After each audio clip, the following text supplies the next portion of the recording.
আসসালামু আলাইকুম ওয়া রাহমাতুল্লাহ। আলহামদুলিল্লাহি ওয়াহদা ওয়াসসালাতু ওয়াসসালামু আলা মান লা নাবিয়্যা বা'দা আম্মা বাদ। আউযু বিল্লাহি মিনাশ শাইতানির রাজিম। বিসমিল্লাহির রহমানির রহিম। সম্মানিত দিনদার ভাই বন্ধুরা, দেশ এবং দেশের বাহির থেকে যারা এই ভিডিওটি দেখতেছেন সবাইকে আন্তরিক মোবারকবাদ জানিয়ে অত্যন্ত গুরুত্বপূর্ণ একটি টপিকস নিয়ে আজকে কথা বলতে যাচ্ছি। আমার হাতে দেখতে পাচ্ছেন, এটা হচ্ছে বাংলাদেশ জাতীয় ইউনানি ফর্মুলারি। রেজিস্টার্ড ইউনানি চিকিৎসকগণ এই ফর্মুলারি দ্বারাই তাদের রোগীদেরকে ক্লিনিক্যাল আইটেম ভেষজ পথ্য প্রস্তুত করে দিয়ে থাকেন রোগীর সমস্যার ধরন অনুযায়ী। এবং সেই সাথে বাংলাদেশে যতগুলো ইউনানি মেডিসিন কোম্পানি রয়েছে সেগুলোতে ওষুধ প্রস্তুতে যে ফর্মুলারি ব্যবহার করা হয় সেটা হচ্ছে এটাই, অর্থাৎ বাংলাদেশ জাতীয় ইউনানি ফর্মুলারি। পদ্ধতিতে বাংলাদেশ সরকারের স্বাস্থ্য ও পরিবার কল্যাণ মন্ত্রণালয়ের অধিভুক্ত বাংলাদেশ জাতীয় ইউনানি ও আয়ুর্বেদিক বোর্ড কর্তৃক স্বীকৃত সুনির্দিষ্ট ফর্মুলা, যেই ফর্মুলা অনুযায়ী ইউনানি ঔষধগুলো প্রস্তুত করা হয়ে থাকে। প্রিয় বন্ধুরা আমার, এই ফর্মুলা থেকে আজকে আপনাদের রিকোয়েস্টে অত্যন্ত গুরুত্বপূর্ণ একটি হালুয়া তৈরি নিয়ে কথা বলবো। আমাদের অনেক বন্ধুরাই মাঝে মাঝে হোয়াটসঅ্যাপে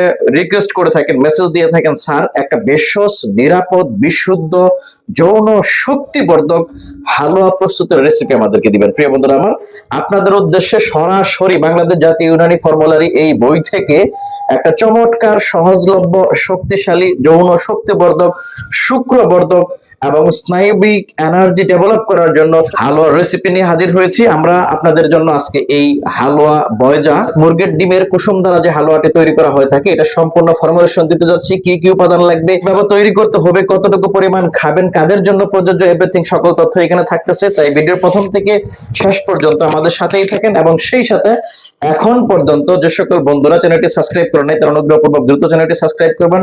এবং আপনাদের প্রতি আবারও বিনীত রিকোয়েস্ট, অনেকেই ডাইরেক্টলি ভিডিও দেখে আমাকে ফোন দেন সরাসরি ফোন না দেওয়ার জন্য। প্রিয় বন্ধুরা আমার, আপনাদের সমস্যা দেখে থাকলে আপনার বয়স, ওজন, উচ্চতা, প্রধান সমস্যা বিস্তারিত বিষয়গুলো লিখে এইখানে দেওয়া হোয়াটসঅ্যাপ নাম্বারে মেসেজ দিবেন। ভয়েস পাঠাবেন না, লিখে মেসেজ দিবেন ইনশাআল্লাহ। চলুন আর দেরি না করে সরাসরি এই ফর্মুলাটা নিয়ে কথা বলি। প্রিয় বন্ধুরা আমার, দেখুন হালুয়া বয়জা এটা তৈরি করার জন্য আপনার মোট 9টা উপাদান লাগবে। তার মধ্যে অন্যতম হচ্ছে বয়জা মুরগ দেশি মুরগির ডিমের কুসুম লাগবে 25টি, সাথে লাগবে রোগুন জর্দ ঘি লাগবে 300 গ্রাম, দারচিনি লাগবে 5 গ্রাম, বীজবাসা বা জত্রিক লাগবে 5 গ্রাম, জাফরান লাগবে 5 গ্রাম এবং দানা হিলো খুর্দ অর্থাৎ ছোট এলাচ দানা লাগবে 5 গ্রাম, শাকাকল মিশ্রি লাগবে 5 গ্রাম, খাসিয়াতুস সালেব মিশ্রি লাগবে 10 গ্রাম, চিনি ও আনুষঙ্গিক উপাদান সহযোগে মোট 1 কেজি হবে। প্রিয় বন্ধুরা আমার, সর্বশেষ 9 নাম্বার হচ্ছে চিনি।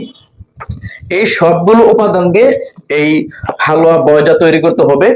এটার ক্রিয়া কি, আপনি যে হালুয়াটা তৈরি করবেন মূলত কি কাজ করবে, এটার ওয়ার্কিং মেটাবলিজম সিস্টেম হচ্ছে শুক্রবর্ধক, অর্থাৎ আমাদের যে সকল বন্ধুদের শুক্র উৎপাদন ক্ষমতা কম, ক্রুয়ের পরিমাণ কম রয়েছে তাদের জন্য এটা দারুণ কাজ করবে। এছাড়াও স্নায়বিক শক্তিবর্ধক।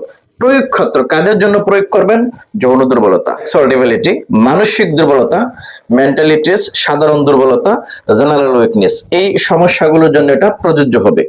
বিশেষ করে আমাদের যে সকল বন্ধুদের শুক্রাণুর পরিমাণ একেবারেই কম তারা এটা দারুণ ভাবে কাজে লাগাতে পারবেন। এটা তৈরি করার পদ্ধতি চলুন এখন সরাসরি বই থেকে আমি উদ্ধৃত করি, পরে আমি এটা বুঝিয়ে দেবো প্রয়োজন আপনাদেরকে ইনশাআল্লাহ। ডিমের কুসুম উত্তম রূপে ফাটিয়ে নিয়ে ঘি ও চিনির সাথে মিশিয়ে জাল দিয়ে কেওয়াম তৈরি করতে হবে। খেয়াল করেন, আমি যে ফর্মুলাটি দিয়েছি আপনাদেরকে 9টা উপাদান, 9টা উপাদানের মাধ্যমে ডিমের কুসুম হচ্ছে 1 নাম্বার উপাদান, 2 নাম্বার হচ্ছে ঘি। এই ডিমের কুসুম ঘিয়ের সাথে কি করতে হবে, উত্তম রূপে মিশাতে হবে এবং সাথে 9 নাম্বার উপাদান হচ্ছে চিনি। চিনি কতটুকু দিবেন, প্রয়োজন মতো। যেহেতু আপনি 1 কেজি হালুয়া তৈরি করবেন সেক্ষেত্রে আপনি এখানে 1 কেজির মতো চিনি দিতে পারেন ইনশাআল্লাহ। তাহলে দেখা যাবে যে হালুয়া আপনার 1 কেজি 250 গ্রাম থেকে 300 গ্রামের মতো হবে। তো 1 কেজি চিনির শিরা তৈরি করবেন। এই উপাদানগুলো অর্থাৎ ডিমের কুসুম 25টি এবং ঘি সেই সাথে চিনির শিরা একসাথে জাল দিয়ে কেওয়াম তৈরি করতে হবে, অর্থাৎ ঘন করতে হবে। জাল দিয়ে ঘন করার পরে বাকি যে উপাদানগুলো রয়েছে, বাকি কি উপাদান রয়েছে আমি আবারও বলতেছি। দারচিনি 5 গ্রাম, বীজবাসা বা জত্রিক 5 গ্রাম, জাফরান হচ্ছে 5 গ্রাম, দানা হিল খুর্দ বা ছোট এলাচ দানা হচ্ছে 5 গ্রাম, শাকাফুল মিশ্রি হচ্ছে 5 গ্রাম, খাসিয়াতুস সালেব মিশ্রি হচ্ছে 10 গ্রাম। এই উপাদানগুলো ভালো করে পাটায় বেটে হামানদিস্তায় অথবা ব্লেন্ডারে ব্লেন্ড করে যে কোনো মূল্যে আপনাকে এটাকে পাউডার বা মিহি চূর্ণ করতে হবে। এই মিহি চূর্ণগুলো কেওয়াম বা ঘনত্বের সাথে মিশাতে হবে। কিসের ঘনত্ব, 25টা ডিমের কুসুম সাথে আপনার চিনি এবং ঘিয়ের যে ঘনত্ব বা কেওয়ামটা এটার সাথে মিশাতে হবে। মিশিয়ে ধীরে ধীরে জাল করে পরিপূর্ণ হালুয়া শেপে বা আচারের মতো যখন ঘনত্ব হয়ে আসবে, এরপর চুলা থেকে নামাতে হবে। এটা খাবার ডোজ কি? যারা শুক্র স্বল্পতায় ভুগতেছেন, যারা বীর্যের ঘনত্ব কম, দ্রুত বীর্যপাত হয়ে যাচ্ছে, সেক্সুয়াল ডেবিলিটি রয়েছে বা দুর্বলতা রয়েছে, তারা এই হালুয়াটি ডেইলি একবার অর্থাৎ রাতের বেলা খাবার গ্রহণের পরে 20 থেকে 30 গ্রাম পরিমাণ সেবন করবেন। খাওয়ার পরে 1 গ্লাস কুসুম গরম দুধ খেতে পারলে সবচাইতে বেশি ভালো হয়। প্রিয় বন্ধুরা আমার, এই হালুয়াটি নিজেরা তৈরি করে খেতে পারেন। এছাড়াও যারা এত ঝামেলায় যেতে চাচ্ছেন না, তাদের জন্য রয়েছে আমাদের নিজস্ব ফর্মুলেশনে তৈরি করা মাজনে শেফা। এই মাজনে শেফা এটা সম্পর্কে অনেকে জানতেও চেয়েছিলেন। মাজনে শেফা সম্পর্কে এভরিথিং তথ্যগুলো এই ভিডিওর ডেসক্রিপশনে দেওয়া থাকবে, আপনি সেখান থেকে সংগ্রহ করে নিজেও মাজনে শেফা সহজভাবে তৈরি করে খেতে পারবেন।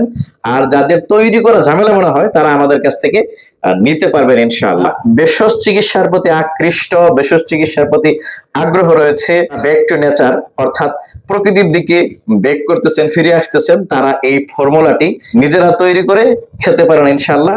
আর জটিলতা মনে হলে আমাকে নক করবেন। আল্লাহ সুবহানাহু ওয়া তাআলা সবাইকে ভালো রাখুক, সুস্থ রাখুক, সুন্দর রাখুক, এই শুভকামনায় ছোট্ট ভিডিওটি এখানে শেষ করছি। আল্লাহ হাফেজ। আসসালামু আলাইকুম ওয়া রাহমাতুল্লাহ।